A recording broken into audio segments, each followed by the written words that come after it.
Hi guys, so today I will be making my special Snackqween chili. I consider myself a chili aficionado, but I feel like everyone does because everyone loves chili. So we're gonna start by dicing an onion. I like to use yellow onion for this recipe. Actually, I like to use yellow onion in general when I'm cooking onion. It just has a sweeter flavor to it. I feel like I've spent many years eating all different kinds of chilies. And if you love chili, you probably have had many different kinds as well. I'm gonna throw this away. And there are so many variations you could do. That's probably one of the best things about chili. I feel like that's what makes it so fun. You could do, you know, all different kinds of meat. You could do turkey, you can do sausage, beef, you could do a mixture, pork. So this Snackqween chili is pretty much like what I've taken from every chili I've ever had and just narrowed it down and combined it to all of my favorite things and also my favorite combination of things. So I'm just gonna dice this onion. And this is a giant onion, so I'm just gonna use one. If they're really small, sometimes yellow onions can be really tiny. I'll use 2 or 1.5. So at the end of the day, what I was saying, as far as meat choice goes for chili, I am through and through a beef girl for chili. Ground beef all the way. Sometimes if I'm feeling like I really want to change it up, I'll do a mixture of ground beef and ground pork. But I love ground beef for the fact that it does just have all that fat in it. And you know, there's ground beef in the meat section at the store that you could get, like they recommend it for chili and that has like less fat. I actually, if I get a mixture of meat, I'll get that plus one that has more fat in it. Oh, these onions are strong. The onions are cut and I'm gonna go ahead and get my pot started, my Le Creuset over here. This is my favorite Dutch oven. I use it for everything and anything. Let's get that fire started. Grease her up with some oil. And I'm using grapeseed oil here, but you can use canola, avocado, whatever you like. I would just say no olive oil because of how fragrant olive oil is. While that oil heats up, I'm gonna continue chopping. So I have here 5, 6, 7. I have 8 garlic cloves, but I'm gonna say use just 5. The recipe calls for 5. I'm just have these 4 extras that I figure I might as well use as well. And my family loves garlic, so hey. And as long as, you know, the rule for garlic, I feel is if everyone that you would potentially be kissing or making out with is also eating garlic, then it's cool, you know? So just wanna dice the garlic like this, like that. And, you know, when I first started making chili, I would dice the garlic really fine, but now, I kind of like a variation in size for garlic, like some chunkier pieces, some smaller pieces, because I slow cook it in that Dutch oven all day anyway, so. Okay, I'm gonna take this cutting board and we're gonna go over here and throw our onions and garlic in. Now, I like throwing my onions in first because onions can take the heat a little better than garlic. You definitely don't want your garlic to get burned. Then I add the garlic. You give it a little stir. Let's take a spoon. Just so that oil coats the onions and garlic evenly. And just like with any soup or stew you make, you know, the rule of thumb is to always salt at every layer. Ingredients. So we're gonna add some salt here.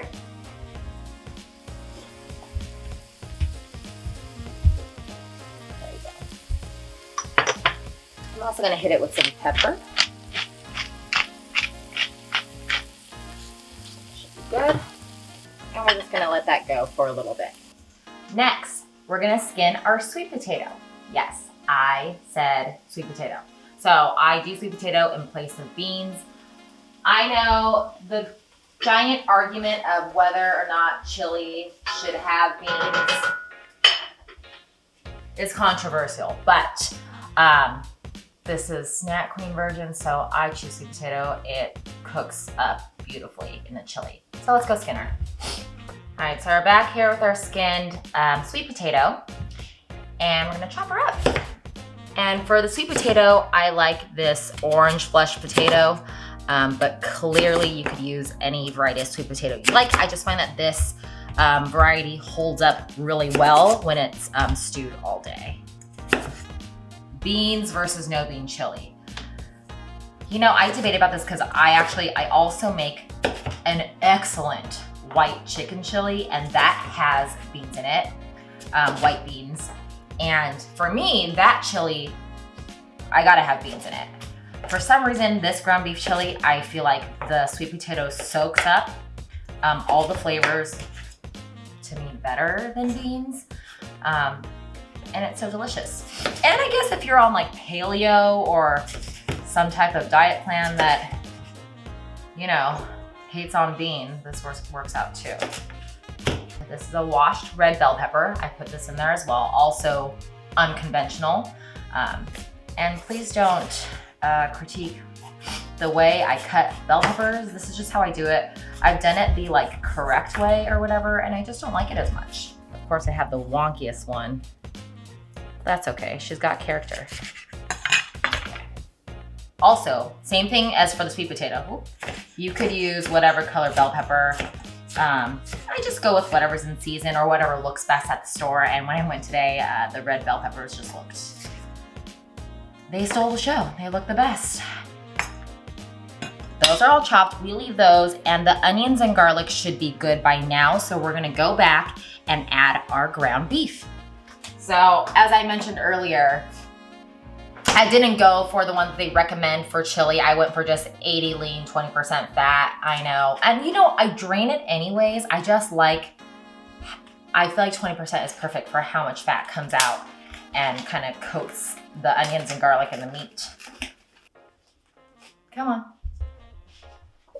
So I usually just make like a little space here for the ground beef, you see? You know? Like a little donut. Then I just plop that ground beef on in there.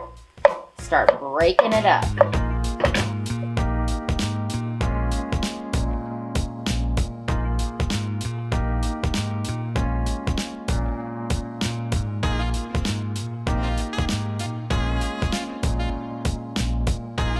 So after the ground beef is well done, we're gonna go ahead and drain the fat.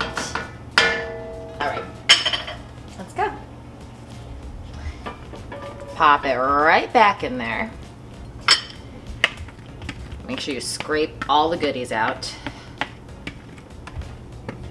Because those onions and that ground beef, I mean, I could eat this just like this.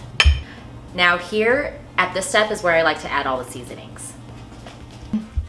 So we add 5 to 6 tablespoons of chili powder, 3 tablespoons onion powder, 3 tablespoons garlic powder, 1 tablespoon cumin. If you've cooked with cumin before, you know it's extremely fragrant. It has kind of a stronger aroma. So depending on what your family likes, sometimes I just get crazy and do like 2 tablespoons. And then cayenne, this is the spice level. So we used to do 2 tablespoons, but now we just do 1 or even half of 1 because we have our little guy, our little 4-year-old, so we can't make it that spicy. So once you get all those spices into your meat, you go ahead and stir it up until that meat just soaks up. Look at, you want it to change the color of the meat like that. Oh, and she already smells so good. So good. So now is when we add the liquids. I go with 2 cans of diced tomatoes. And you guys, I've tried, like I said, I've tried many different chili recipes, and I've tried using fresh tomatoes. And I'm all about fresh ingredients, but for this recipe, just the canned works so much better. So pour that guy on in there. There's 1 can, and there's another. Stir her up. about 2 cups of tomato juice. Next, we want to add 1 cup of stock. So I have chicken stock here, but I actually recommend beef stock. I thought we had some, but we didn't. But that's okay. It still turns out really yummy with chicken stock.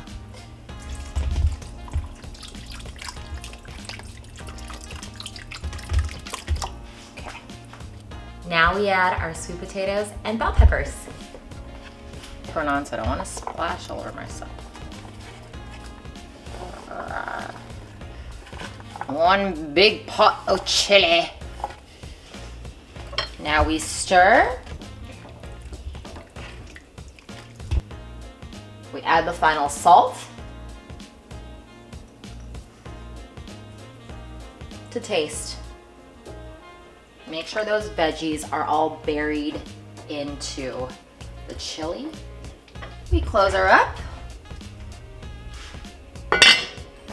Turn it to simmer. And we let that simmer for probably 1 to 2 hours. 1 hour minimum, but I like to simmer it all day. So we'll come back and check on this after a couple of hours. So chili is definitely one of my favorite foods.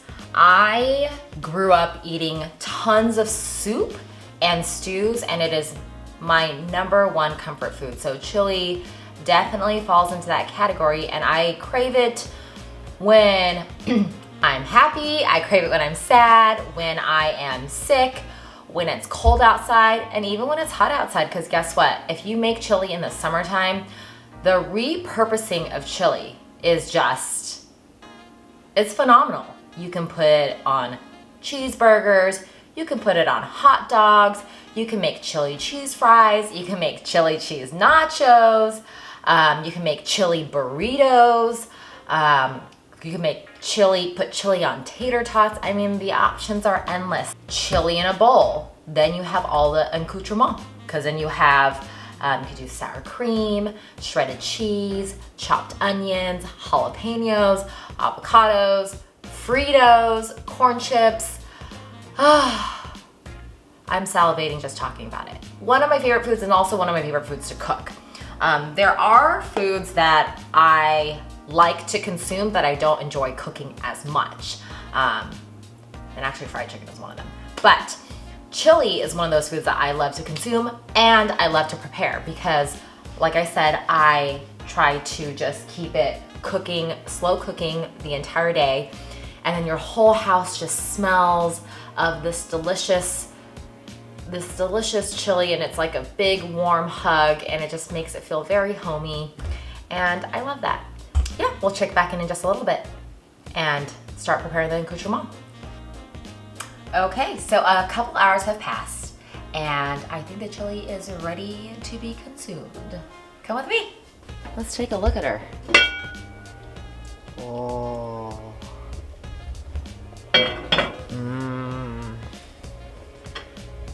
It smells divine. Look at that. Oh yes, mama. Oh. Sweet potatoes look perfectly done. Red bell peppers as well. And all the flavors smell like they've just melted together perfectly. So at the very end, to tie it all in together, I add 1 can of tomato paste.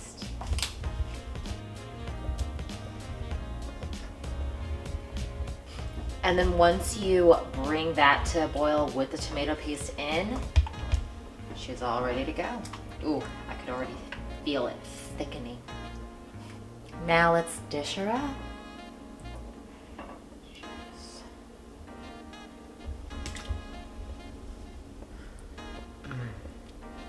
We'll start with 2 heaping spoonfuls there. Okay. And let's not forget the most important part, which is the accoutrement.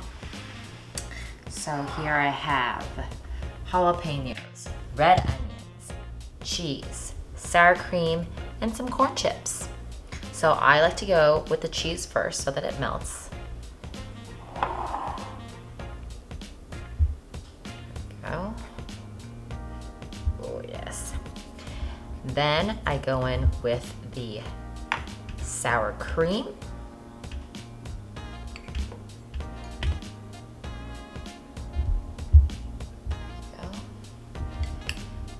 Then some onions, just a drizzle of onions.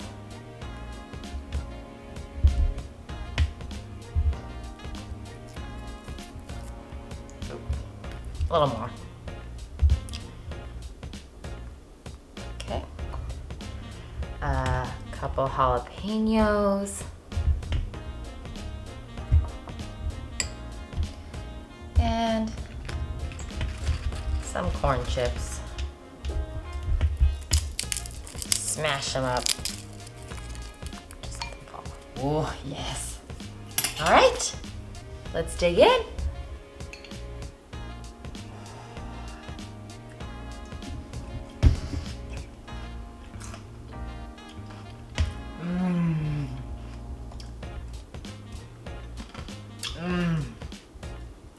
Comfort food to the max.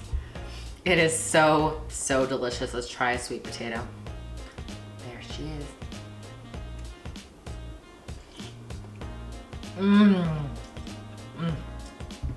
It just melts in your mouth. Like I said, this recipe keeps so well. Keep it in the fridge. You could even freeze it in portions, repurpose it for so many different things. But this is my personal favorite chili recipe. Try it and let me know what you think. Thanks for joining me.